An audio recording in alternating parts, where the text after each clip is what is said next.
Welcome to Donmar TV News Channel.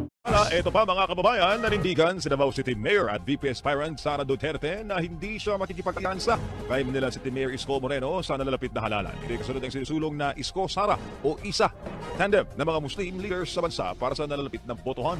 Ayon sa presidential daughter, mananatili siyang tapat sa unity team kasama si PBM.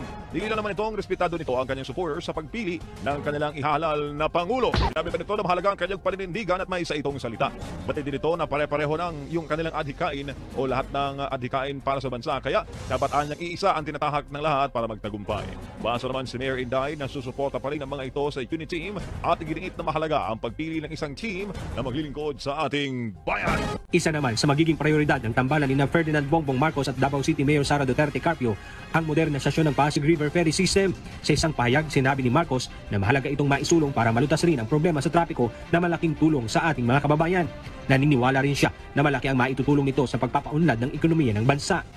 Mas gugustuhin raw ni VP Leni Robredo na matalo si dating senador at presidential aspirant Bongbong Marcos Jr. sa susunod na halalan.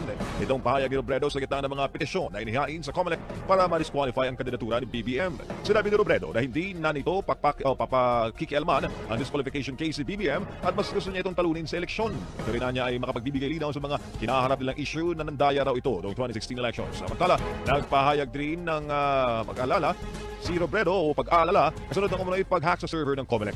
Ibinundo pa nitong kailangan tutukan ng buong proseso ng halalan upang ang totoong boto ng tao ang lalabas na resulta sa eleksyon.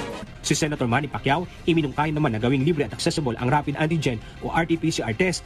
Imbes na pigilang lumabas at maghanap buhay ang mga taong hindi bakunado, aniya, kailangang palakasin ng pamahalaan ng mass testing sa halip na mag-discriminate ng mga unvaccinated. Question din ni Pacquiao ang kawalan ng isang Unified Contact Tracing mobile application para sa maagap na pag-trace ng mga na-expose sa virus. Nais naman pagtuunan ng pansin ni Senator Fantilo Lacson ang kapakanan ng mga tsuper, konduktor at magsasaka. Sa kanyang FB post, sinabi niya na dapat itaas ang dignidad at antas ng kabuhayan ng jeepney drivers na minsay kinabilangan ng kanyang ama. Ayon sa senador, sa pamamagitan ng kanyang panukalang regularisasyon ng mga tsuper at konduktor sa publikong transportasyon, makakatiyak na may sahod silang maiuuwi sa pamilya. Nais rin niyang unahin ang kapakanan ng mga Pilipinong magsasaka bago ang interes ng mga banyagang nag-i-import ng agricultural products. I remember that I made a statement a few days ago because of the incessant attacks on my person na kung anong pinagsasabi. Out of the blue, lumabas yung ano ko sa utak na kung ganito lang pala na babawiin ninyo ako, ano pa kaya kung wala na ako sa pagka-presidente. So I saw the toxic behavior displayed by some and those who also are posturing to run for president. I have avoided actually the opportunity to say something about the presidency. Pero yung inaatake ka, tapos with the statement of Pacquiao, that triple, double ang corruption, uminit yung ulo ko. You know, I've been trying really my very best to curb corruption.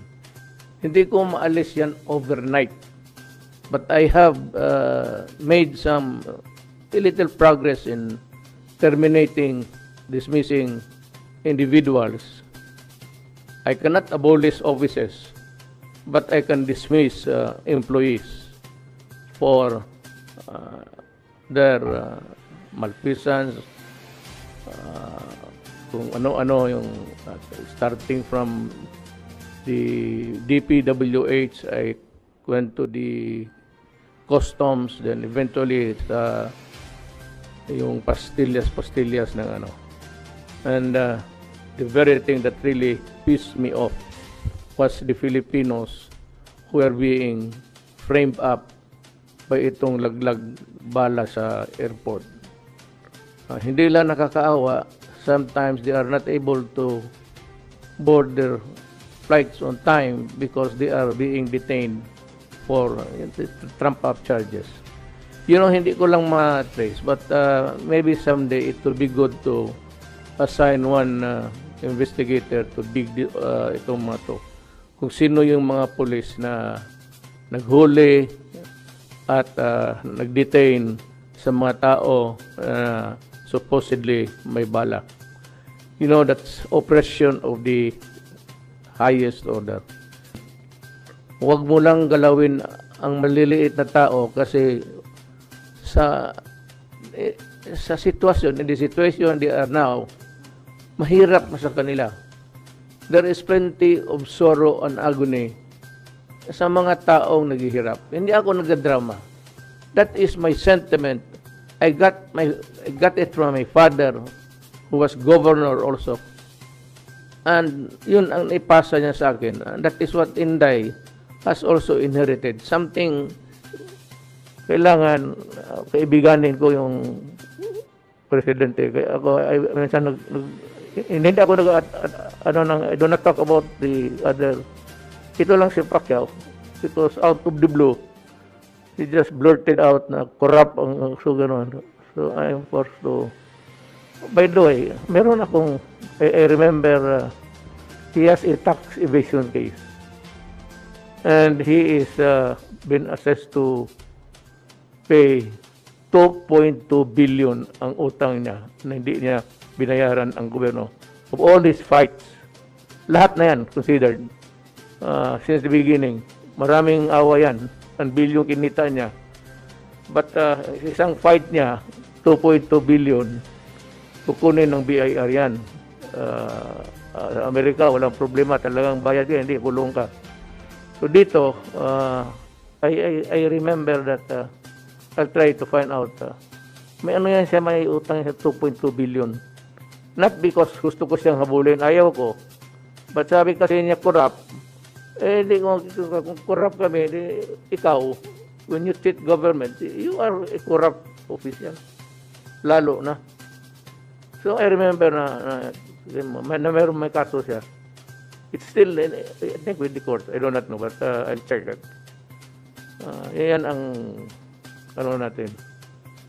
So, ito hinges on the relation between the office of the Vice President and the office of the President. Now, we would be lucky, and I'm sure that we will be supporting a winning candidate na hindi ako naghingi ng pera. I'm not asking for any allotment dyan na bilang. Wala ako dyan. Magturo lang ako ng project, then itong project na ito, suportahan mo. Itong project, I do not want to handle money. Just like now, there is no transaction sa gobyerno na hinahawakan ko. Ikaw, alam mo man yan. Wala akong hinahawakang yung papel na may pera sa gobyerno. So, kung manalo ang ating presidente, medyo may gana tayo. Siguro, kung manalo rin ako, kung matalo ako, wala na. Retire tayong lahat. But just remind the people of Samar, Governor. I never took it against anybody na natalo ako. Wala ako. Pagkatapos ng election, wala na ako, tahimik na talaga. Kasi tapos na eh. Nilal ka na ng tao. So, yung ang gusto ko, yung masustain lang yung project, yung doable within my term. All of my projects, sinabi ko, do it, complete it during my term. Baski ako nung mayor ako, nung umalis ako last day, tapos lahat ng project. Talagang it was, well, they made the projection to be sure that this project would end before I step out of the mayorship. Yun lang ang, ito ngayon, sa Samar, we have to continue. Alam mo, totoo talaga, may pera. Pag hindi lang sayangan. Ang problema kasi, yung mga ibang binigyan mo, mga projects, tapos mapupunta sa corruption. Yan ang mahirap. Gaya ng mga, yung sa espalto, isang layer lang, parang lipstick ng babae, ilang daanan, ilang halikan lang, wala na, purpur na agad yung kulay. Ganon, yung daanan ng parang lipstick nga, tawag ko dyan. So, ang atin is, we can only hope that if ever I'm into this derby, na ang